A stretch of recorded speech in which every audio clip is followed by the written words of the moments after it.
ప్రభు అయిన యేసుక్రీస్తు నామములో మీకు సమాధానం కలుగును గాక. షలోమ్. ఈరోజు అనేక మంది, ప్రాముఖ్యంగా కుటుంబంలో ఉన్నటువంటి స్త్రీలు, వివాహం చేస్తున్నటువంటి స్త్రీలు, వారు తీసుకునేటటువంటి కొన్ని తప్పుడు నిర్ణయాలు, అంటే భర్తకు తెలియకుండా, భర్తకు తెలియజేయకుండా, భర్తతో మాట్లాడకుండా, భర్త యొక్క ఆలోచన తీసుకోకుండా అనేక మంది సంపాదన మీద దృష్టి పెట్టి వేరే వేరే వ్యాపకాల్లో డబ్బులు ఇన్వెస్ట్ చేసి నష్టాన్ని కలుగు చేసుకొని భర్తకు చెప్పకుండా వారికి వారే కుమిలిపోతూ ఆ సమస్యల నుంచి బయటకు రావడానికి రకరకాల ప్రయత్నాలు చేస్తూ ఉంటారు.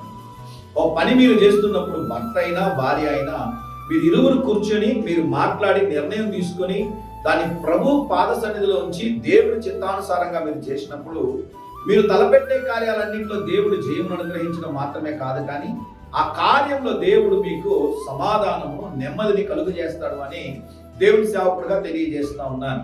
అనేక మంది జీవితాల్లో, స్త్రీల విషయంలోనూ పురుషుల విషయంలోనూ సమస్యలు రావడానికి గల కారణం ఏంటి అంటే అనాలోచితమైనటువంటి ఆలోచన.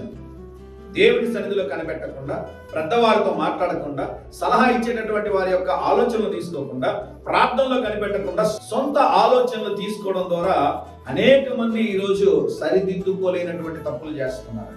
అటువంటి తప్పులు మీరు చేయకూడదని దేవుని సేవకుడుగా మనవి చేస్తున్నాను.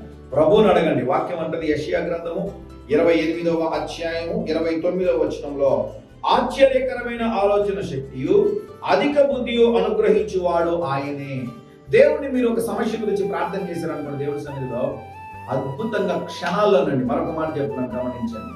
మీకున్నటువంటి ఇబ్బందులు, మీకున్న సమస్యలు, మీకున్నటువంటి ఎటువంటి అవసరతలైనా కూడా, అది ఎంత జటిలమైన సమస్య అయినా కూడా సింపుల్ గా దేవుడు పరిష్కరిస్తాడు. దేవుని దగ్గరికి రండి. ఆయన ఆశ్చర్యకరుడు, ఆలోచనకర్త, ఆయన అధిక బుద్ధిని అనుగ్రహించేటటువంటి వాడు, చక్కని ఆలోచనలు దయచేసేటటువంటి వాడు, చక్కని మార్గంలో మిమ్మల్ని నడిపించేవాడు. దేవుడి సేవకుడుగా జ్ఞాపకం చేస్తున్నాను. ప్రతి విషయంలో ప్రభు సన్నిధిలో కనిపెట్టండి. చక్కని ఆలోచన, చక్కని బుద్ధి కలిగి మంచి నిర్ణయాలు తీసుకొని దేవుని కొరకు మహిమకరంగా జీవించాలని దేవుడి సేవకుడుగా కోరుకుంటా ఉన్నాను. ధైర్యంగా ఈ దినాన్ని ఎదుర్కోండి.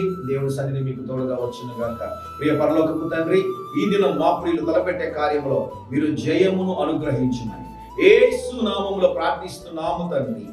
ఆమేన్, ఆమేన్.